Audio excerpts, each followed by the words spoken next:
It is my pleasure to welcome Rebecca Hall, the director Antonio Campos, writer-producer Craig Shilowich. I know Timothy and Tracy are here, but while they make their way down, please also welcome the fabulous Jeremy O'Harris.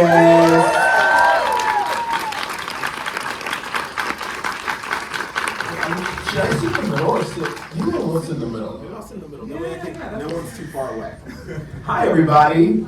Jamie's in the bathroom and Tracy's in the bathroom. Yeah, they're gonna be right back. I mean, actually, they wanted to really get you guys excited for this, they're men of the theater. Here we go. Here's Tim and Tracy.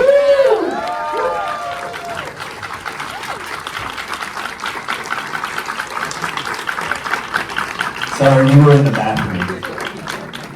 I just want to say this is a very interesting movie to watch with a meal. Who thinks they had the most inappropriate meal for this movie? Someone did. You guys, this movie, it was so amazing to revisit this film. I feel so honored that you guys have me here to talk to you about it, because as you reminded me, Craig, I was a fangirl a decade ago at the Sundance Film Festival when this movie premiered. I think that, to set the scene, no one knew what was happening with this movie, what it was. People who knew who Christine Chubbuck was, oh, wait till you see what's gonna happen. There was also weirdly 2 movies about Christine Chubbuck at that festival. There was another documentary by Robert Greene called Kate Plays Christine, which is sort of experimental doc experience of this. But for some reason, this movie was very much in the zeitgeist of the space. And I think the most shocking thing for everyone was how much the film held you as it took you on her journey and how much you were in her perspective, which is something I think has become a marker of a lot of your films, Antonio.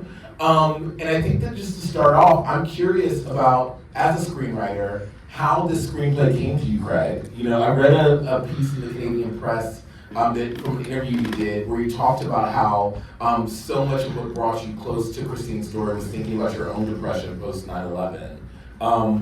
If you don't mind sharing with us a bit, how did those 2 things connect you to putting it all on the page? Yeah, when I was younger, I went through a period of intense depression, and 9/11 was a confounding factor. So I was kind of already in the thick of this thing that I didn't know was going on. I was at high school, and I was sort of an overachiever, and I went to school at NYU, and then all of a sudden, I hit a wall, and the more I pushed against it, the more I fought against it, the worse I felt.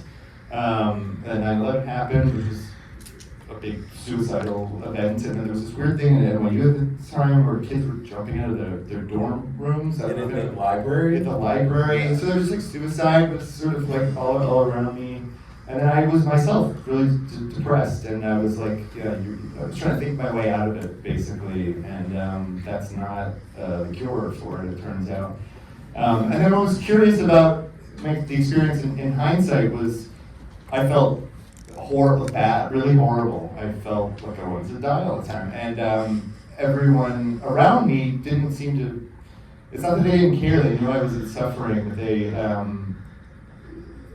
were like, well, what can we do?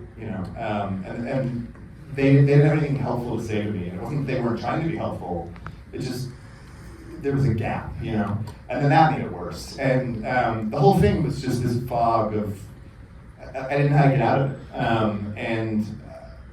And then I was really difficult, that's what the trick about depression and being in a state like that is, and it's something I don't know that you see, in movies all the time, is you don't necessarily want to be around a person that's going through something like that. And when you are a person that's going through something like that, you don't want to hear, that you need to exercise, you need to diet, or whatever. So I was trying to tap into all of that, and then at the same time, and then when we came to make the movie, write the movie, I was a struggling independent filmmaker, and I was working on these shitty, underfunded movies, and I'm why can't anyone just get out of my fucking way here? And kind of layered that into it. I was trying to put that all together and do something like this.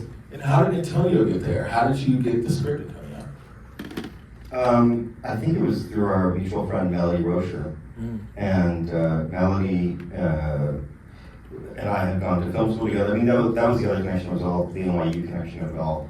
But Melody and I had gone to film school, and I had known of Craig, but Melody was sort of this connective tissue, and Melody said, I'm working on this, producing this film, and I think you'd really respond to the script, and she sent it to me.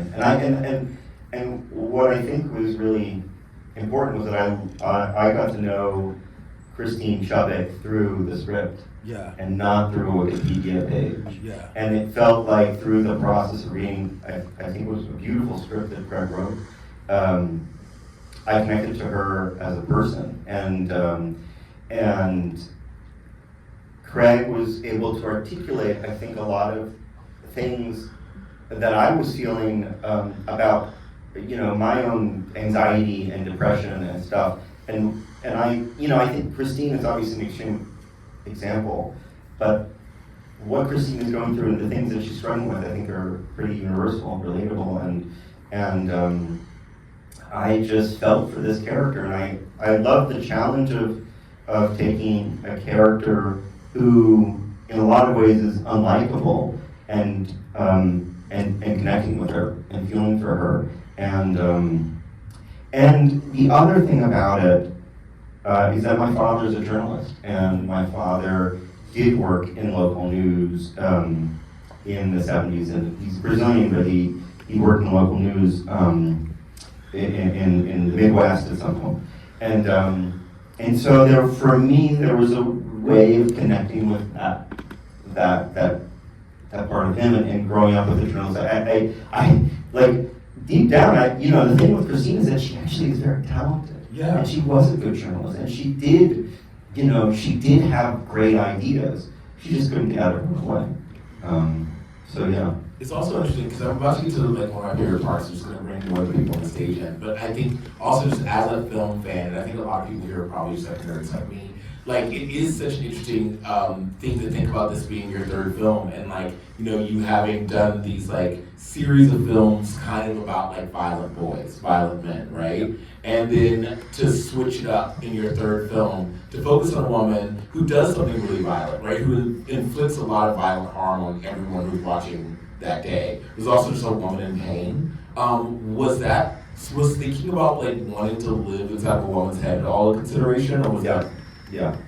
And I also just wanted to be with a character, having just done Silent Killer, who's a really unpleasant character mind to sort of inhabit. I was like, there was a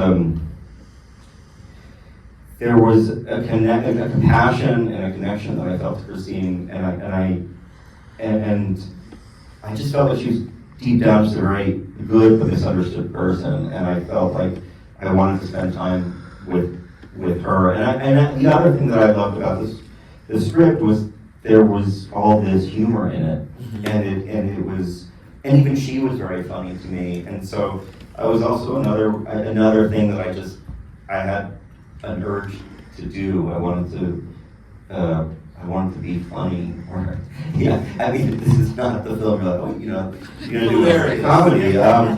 But I mean, yeah, I also just was like, well, I'm very good at making people feel uncomfortable, so I can just sort of do this now with Christine Chubbuck.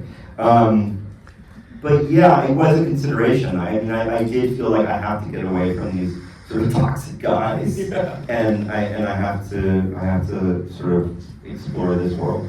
Love that. I mean, one of the things that I love the most about this movie is that it also scratched another itch for me, which is my theater itch. This film was cast by someone very near and dear to me, Doug Abels, who runs the theater that said yes to my very first play, The Vineyard. Get a subscription there if you don't have one already. And it's filled with theater people. We have this man right here. We have, obviously Rebecca Hall, Maria Tizia, who's like a queen among queens. Everyone in this movie has touched the theater in their life. Was that something that was conscious for you, or do you think that being theater actors, there was a different sense of a different sense of excitement to jump inside of a world that had like, because I think oftentimes the problem I have with film compared to theater is that some of the richness of character is like often not at, or like there's a shyness to have characters be as raw and complex as Christine is in a film, especially as like dangerous, and yet you get those in theater like very freely. Was that part of the navigation, getting all these theater people, or were they just your friends? Simply put. No, I mean, we met through this process. But remember, I mean, it was a play that I saw you in. Yeah. It was Lucky All. Yeah, yeah. Great play. And Craig and I went to go see that play. And Morgan Spector, the kind of great gynecologist, aka gynecologist, the wonderful Morgan Spector was in that with Rebecca, and we saw him there. And we were like, before we said Rebecca's Christine, we were like, the gynecologist. But She's gonna need a gynecologist. But it was, but you know, the connection to theater it's just, I came up as a casting associate. My first feature out was going to be this other film that we were trying to make in film school, and it fell through at the last minute. And my two partners at the time, Josh Wan and Sean Durkin, we all needed a job. So our casting director hired us to run her casting sessions. And that's what we did. Wikipedia page. No, it should be on the Wikipedia page. That Sean and I used to teach a casting class. We how to audition when we needed to make some money. But it was, you know, we came up and through Susan Shopmaker. We worked for Susan Shopmaker, who's a brilliant casting director in New York City, and we just met every great theater actor, and we saw a lot of theater, and we learned, I think, through that process about, you know, how to work with actors more than anything else that we learned in film school. And so it was just kind of a natural instinct to go and you know, we just, you know, we don't think theater or film actors, we just think great actors, and so many of the actors we love were these people. I love that. I mean, I think that like this gets me into like how one navigates a character like Christine and navigates around a character like Christine. And I wrote down that like, you know, there is a universe where there is some great program of lonely women films, like the films of all the women that are like uncomfortable and discomforting to the people around them. Films like Images, Safe, Trois Couleurs Bleues, Morgan Collar. Were you thinking about any of these women when you were shaping who Christine was, Rebecca? And for your male counterparts in the film, how were you navigating navigating a woman who might be on the spectrum or just is simply like unpleasant to be around? As you guys also knew what her end was going to be, right? I think that there's something that might make you feel a bit tepid about going in on how uncomfortable she makes you, knowing that like you're also part of the machination that might force her suicide. Yeah, sorry, I put a lot of questions into this one, but there's not much time I have. Yeah, I didn't think about those women that you just cited, but it's a really good idea to think about those women. Like, I should have. I don't tend to, I know there are some actors that like to, or some filmmakers that like to sort of saturate themselves with films that are in a genre or performances that are in a genre. I don't do that typically. You know, I think for me, it was something like Craig was saying earlier about how difficult it is to be around someone in this state. And so, in a sense, what an odd choice it is to make a movie that is so completely in that point of view all the time. And I think the thing that really struck me was like, what a tremendous act of humanity to force a movie that is that. To be in that space, to make you look at her and be with her, because by the act of spending time with her, there is compassion. So I think the movie is actually about compassion. And in that sense, I didn't feel that I had to play something that was compassionate or empathetic or like push it to that. I just wanted to present her as much as I could. Because I felt that the movie was inherently compassionate and loving. And it's funny, like I watched we had another screening at another cinema last night, and I watched it for the first time in 10 years. And I'd only really seen it once, 10 years ago anyway. So it was like, it was kind of a shocking experience for me, because I remember doing all the publicity 10 years ago, I remember doing all the promotion, I remember like doing all the Q&As and all the stuff, and I remember that the world was like, it was almost like the world wasn't quite ready for this movie. There was a sort of sense of like, I'd rather not look at this, you know. I mean, people that did, I think, were very moved profoundly, but there was a lot of like, I don't know, resistance to like spending time with a difficult woman or lonely woman, all the things that you were saying. And I feel like we've moved on so much from that now. We're able to like actually have sophisticated, grown-up conversations about mental health and suicide and all these things. That I feel we were right on the cusp of that shifting when this movie first came out. So I found it last night watching it profoundly moving. And I'm still sort of processing that. But yeah, there should be a festival with all those other movies. Yeah. We'll do it. How was it for you guys navigating this woman, knowing where she ends up?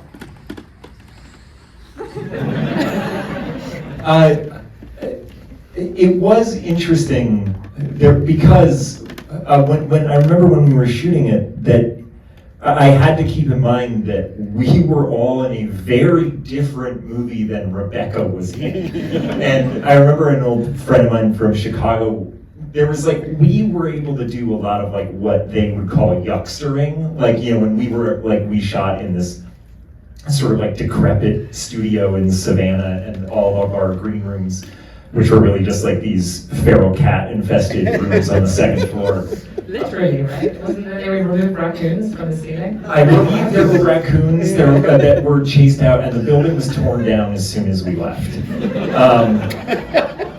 But it was like, I don't say that in a negative way, it was an unbelievable experience. We were able to kind of joke around, and Rebecca would come in and join on that sometimes, but also definitely needed to step away. But it did remind me, like, the things that are going on for, at least I'll speak for myself, for Steve, are very different than what are going on for Christine. So I think just like as a performer, trying not to play what ultimately happens and just keep it to the stakes of what Steve thinks those stakes are, I would try to keep that. But then also out of respect, like if there were moments where it felt like we should keep the yuckstering down for Rebecca's sake, at least I think I tried to do it, you know? And I'll pass it to Tracy. Did you really? Huh? Yeah, no, sorry, Karen. Yeah. Yeah, it was, you know, Rebecca found a delivery system for that character that was so odd and so unusual, and for the purposes of the scene, also off-putting, right, to try to communicate to that person. If you stood outside it, you might judge it, but instead, you do what we do in any workplace, and we certainly do in the theater, which is, you know, oddballs come in and you learn how to accommodate them. You're one of the oddballs yourself. And so we're all just, it's a bit of a found family there, and we're all just trying to find our way through. So yeah, trying to accommodate her. I mean, my character's clearly pretty sexist, but it's the kind of systemic sexism of 1974, because that just doesn't exist anymore, as we all know. And, so, I mean, the script was just drawn so compassionately. It was very clear from the first read that it was a very compassionate treatment of this person. And I think there are other versions of this movie. I don't know that they're worse versions, but there are other versions of this movie that might be meaner, or ironic, or patronizing.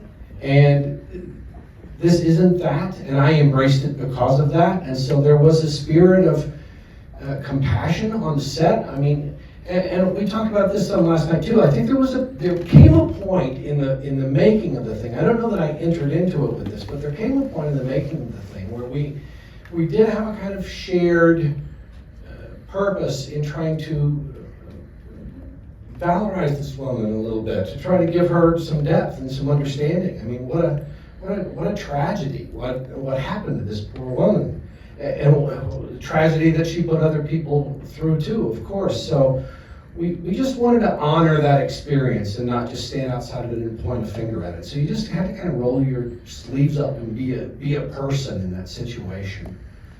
That's amazing. I have one more cast question that I think is really important. Is that like there are a lot of funny people on this set. Like Rebecca, you are British, so I know you had wine somewhere on that set. Were people drinking and having fun at night, or was it all raccoons in the walls? It was fun. Yeah. I mean, it was a very special time.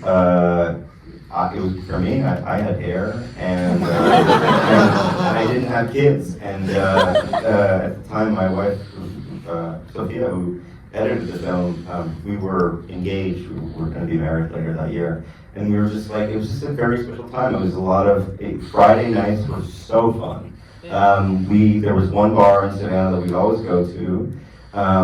And Savannah's a little town, so you go, like after shooting, you go to a restaurant, and you definitely run into people, and it was very, the way independent films are. It's just like, this is a fucking family, and I really try.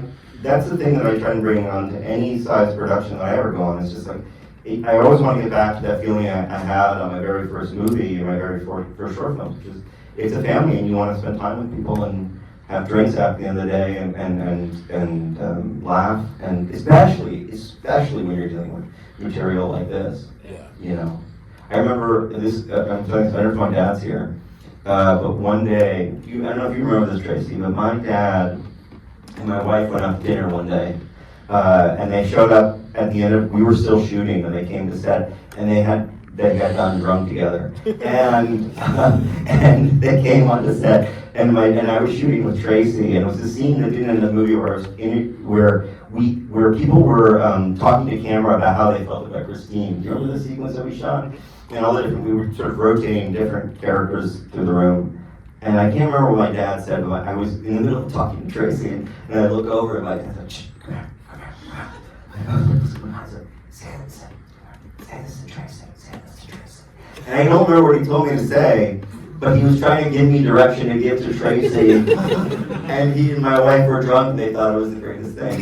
But that was sort of like the atmosphere. There was just, it was outside of the, the weight and the heaviness and the sadness in the thing. There was a lot of love, and there was a lot of laughter. And I think in general, that's what you need when you do material like this. I love that. I think that leads me to, you brought up something that brought me to my one audience question. And I'm so sorry, you guys. There aren't actual audience questions, but I don't come to Brooklyn very often, and I have two friends who got so excited I was coming to Brooklyn, they came to the screening. So they sent me two questions, but one of them has to do with your hair and your kids. Not really your hair, but okay, so Rebecca and Antonio have become parents since this film came out, and they were curious if, as artists, if the fact that you now have children changes in any way how you experience the film now, or how you think about Christine herself, or who they were while making this, or who you were while making this piece. That's an interesting question, but I don't think so. Yeah, I don't. I don't. Well, see, and you got your answer. It's almost, I think it's interesting because I had this thought yesterday, and I don't always feel this way, but I did think, having watched it again, like, oh, I wouldn't change anything about this. And I've changed a lot since then, but I don't think I would change anything about how I did it. And that's I think that means something. I look forward to my kids seeing this one day. I don't know what they're going to think about it. They're 7 and 5, so. There's some time. There is something really beautiful about the mother-daughter relationship in this movie, especially Yes. someone who has like a mom who is young spiritually, right? So like we're kind of at the same moment together. I wonder, Craig, if you could talk about like shaping that relationship. Like, did that come from your interviews? Like this hippy-dippy mom, or did that come No, from I interviewed, her mother was dead by the time I got around to making this, but I actually interviewed a lot of people that knew Christine. I met a lot of her coworkers, and almost everyone in the movie outside of her family is based on someone that I spent quite a lot of time with at like a food court, in St. Petersburg, Florida. And yeah, that was the sense I got. Was her mom was this very well-meaning, like free love, 60s hippie that was just out of her depth with this daughter of hers, and wanted so badly to help her. A woman came up to us came up with me last night, Jacob Burns, and she was like, Carrie, were you thinking of Carrie? And I was like, oh my God, we were, but it was like this version of Carrie where the mom is like trapped with her daughter. It's like doesn't quite know what to do, and Christine is on. She's kind of doing both, arcs together. But yeah, like, she was her mother was she loved her daughter, and then what was really sad about both her mom and a lot of her coworkers were they were like, it makes sense. I can't say I'm surprised. And all of them knew she was suffering, and all of them did what they could to reach out to her, and all of them, failed in some way. But it wasn't for lack of trying. And that's what I found so touching and beautiful, and I think Jay performs those scenes so well. Like just being there and just not being equipped to hang with this person that came out of your body, and like you're here and come to the house, come stay in my house. And I was, when I was going through this period that I went through, I had to leave college, I went back, I lived at my parents' house, and they were just hovering around all the time. Like, what can we do for you? What do you need to eat? Like, how can I help you? And it made it worse, and it wasn't their fault or anything, but I was trying to take from my personal experience and what I remember hearing from her coworkers about her mom, who was really just a woman trying her best and to have a life of her own. To like have her own experience, which is what everyone else in the movie is trying to do too. It's like they've got a couple tracks going here. They're working with Christine and trying to figure out what to do with her, and they have their own life. Yeah. There's something now that I'm gonna add that to the female loneliness epidemic movie night. The female loneliness epidemic movie night also has Carrie, and maybe we'll all see the play Gloria right before Brandon begins. But something I've talking about these interviews had me thinking about what in this screenplay were inventions and what in the screenplay were facts that you learned. I mean, I think that one of the things that felt like a Camposism, I guess if you could say it, was its obsession with like technique and film technique and specifically editing and finishing, how much of that was coming from the collaboration and how much of that was in the original screenplay? Like, and what other things were added to the world of Christine? Like, did she actually invent a type of, basically, one of the things I love is that she invents the most popular type of movies for women to watch, and the guy's like, no one wants to see that, And she makes it true. She's like, what are we going to cry? He's like, absolutely not. Yeah. Well, I think we just knowing where Christine in reality was going and what she was sort of like scratching at and what her ultimate act was scratching at and what she was doing, we started to extrapolate from that, and we started to sort of like, we sort of started going, well, where is she going? She's like obsessed with filming herself, and she's obsessed with sort of turning reality into some sort of entertainment, or she's being put in that place where this is the world that she's in, and it's fucking with her, and so where does she naturally go with that in this kind of manic state? And so we kind of thought, well, she was doing, I mean, her ultimate act is really trying to confront something that was, in some way, the sensational quality of the news and where everything was going, and that sort of blurring the lines of news and entertainment. And so we felt it not a stretch to trying to imagine some of those things. Yeah, and then in terms of the editing and the sort of like fetishizing of these machines and things, yeah, that's definitely something that I was because the other thing in the film technically is that all of the stuff in the film, and I'm going to shout out, there's so many people that have worked on the film that are incredible artists. Joe Anderson, the cinematographer on this film, who I also worked with on Simon Killer, is brilliant. And Scott Guzio, who's a production designer, who's brilliant, who was able to bring to life a 1970s news studio with nothing. We had no money. And he figured out how to sort of like, I was like, hey, I want all these machines that work. and then Scott scoured the country to figure out how to do it on the budget we had. But everything in the film is shot on the right format. Wow. The film itself is shot on digital. We shot on the Arri Alexa, but everything within the film is shot on, you know, the things that she's shooting on 16. We shot on 16. We shot on these old video cameras. And when we couldn't get the video cameras that worked, what we did was we just were shooting with a sensor on the actual lens and the body, but it was going into the hard drive. So we were getting the quality of image that was the actual copy. We weren't doing any sort of like post stuff with it. That's crazy. And like to the month, I think they were switching over from the film rigs to. Yes, that was the other thing. That was the other thing that when we realized that, when there was this transition of film to video, I was like, oh, this is a huge. There's a difference between something making something on video and making something on film. And she wants to make things on film. Yeah. And the rest of the world wants to go to video.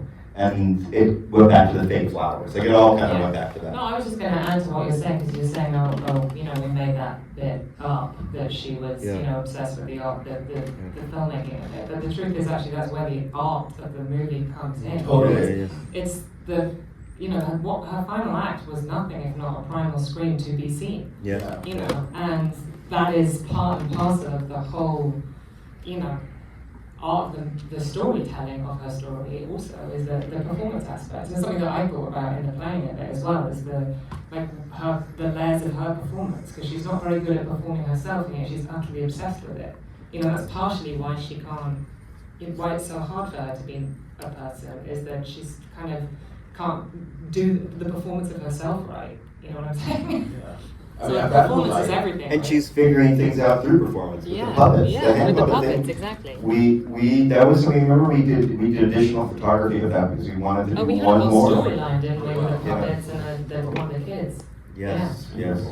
Okay, I've got no lights. Antonio, just real quick, correct me if I'm wrong, but the guy that's operating the quad bank or whatever, that guy was just the only person that could. So I told the story yesterday, but Scott Cuzio, Scott, is it okay if I tell the story? Is Scott here? Can I tell the story? Yeah. Okay, Scott, I'm gonna tell it. Okay, so Scott Cuzio was going all over the country trying to figure out how to get all this equipment for the money that we had.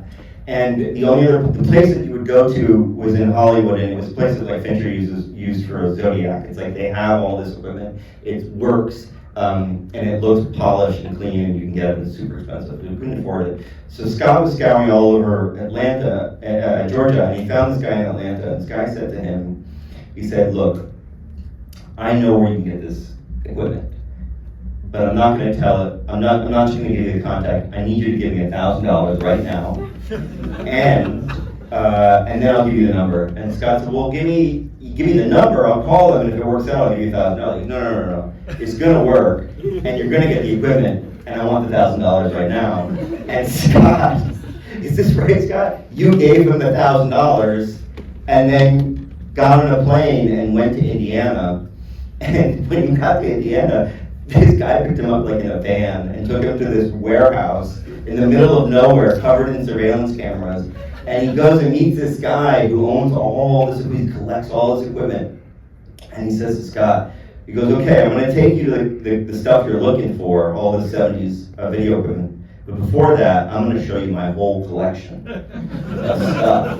And Scott said, no, I just need to see the video. I just need to see it. He goes, no. This is how we're going to do it. And he did it. And then he left with the equipment, and he left this guy, Wayne. And Wayne was the only guy that knew how to use this fucking equipment. And so we were going to have Wayne teach somebody. But then we just ran out of time. We're like, Wayne, do you want to be in this movie? And Wayne was in the fucking movie. And he's also a named character. Yeah, he's being like Wayne. Yeah, we're gonna call you Wayne, and you're just in the background working on the quads. And he's like, all right. And the funny story is when Rebecca and Tracy are doing a scene, and it's like a dramatic scene where they're fighting, they're yelling at each other.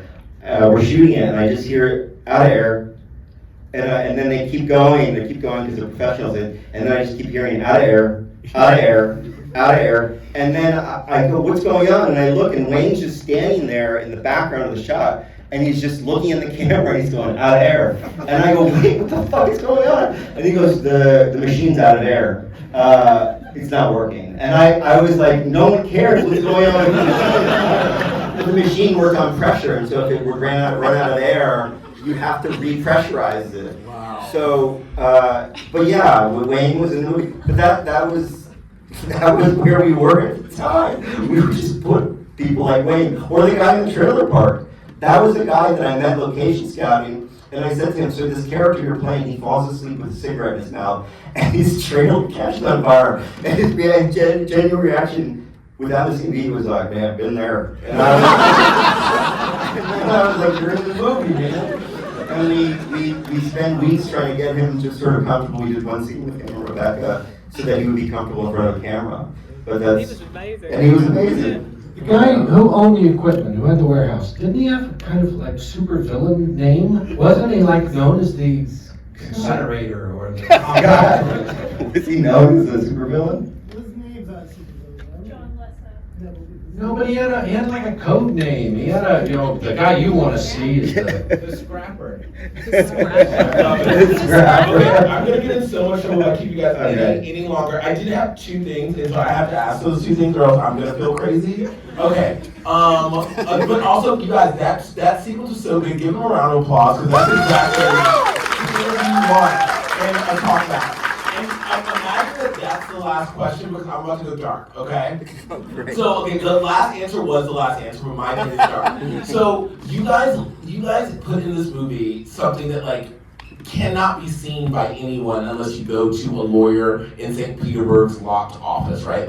Like the actual video of Christine committing suicide does not exist for public consumption in any way, shape, or form. It is in a locked drawer in this lawyer's office somewhere in Florida. What was behind the decision to do it to give it to us and not do it in sort of a Greek way where we look away and hear the shot? Like, what was the idea behind that presentation of it? Well, we did do it. We didn't do it that way, but we did do something which was we never shot a close-up of it, and we only shot it from the wide through the control room and off of the video camera that she was, doing in front of. But we never shot a close-up. And so that was intentional. We never wanted the footage of a close-up of her doing the act. And that was some way of trying to, because inherently it felt like you had to confront the audience with it, right? Like you had to do it in a way where you're like, look, this is what happened, this is what she did, but we're not going to sensationalize it more than just show it. And so it was as objective as we could be, with, and still giving, and also trying to give you what it might have felt like to be there and to have no idea that this was going to happen. To see it through the mother's eyes, to see it through Tracy's character's eyes in the control room, to see it through, the crew members. So that was that, and I just didn't, I think, we deliberated a lot about how we were going to do that scene, and that's kind of how we ended up doing it.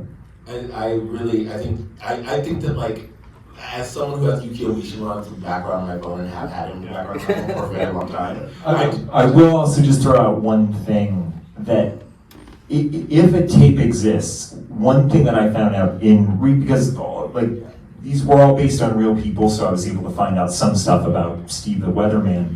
And at one point that led me to either a subreddit or some sort of web page of people who, as their hobby, they collect videos of people dying. Wow. It is a community of people that do this, and there was one person who said that they, after a lot of failed attempts to get the Christine Chubbuck tape, had reached out to Steve the Weatherman. And this person's words in their post about it was, and Steve was really rude when he emailed me back. And I just remember kind of loving Steve in that moment for being like, yeah, be rude about that. 20 years later, somebody emails you like, hey, do you have a tape of your friend killing themselves? Like, that's a moment where you get to be rude. That's wild. That's yeah. I just want to say I think that her ghost won't haunt you because you did it. So Right. thank you guys for this beautiful movie. Thank you so much. This is the decade anniversary of this film. Talk about how much you love this film. Let everyone know that they should download this on Prime or Apple or anywhere they can watch the movie, because this movie should be seen by so many more people. Thank you guys. Thank you.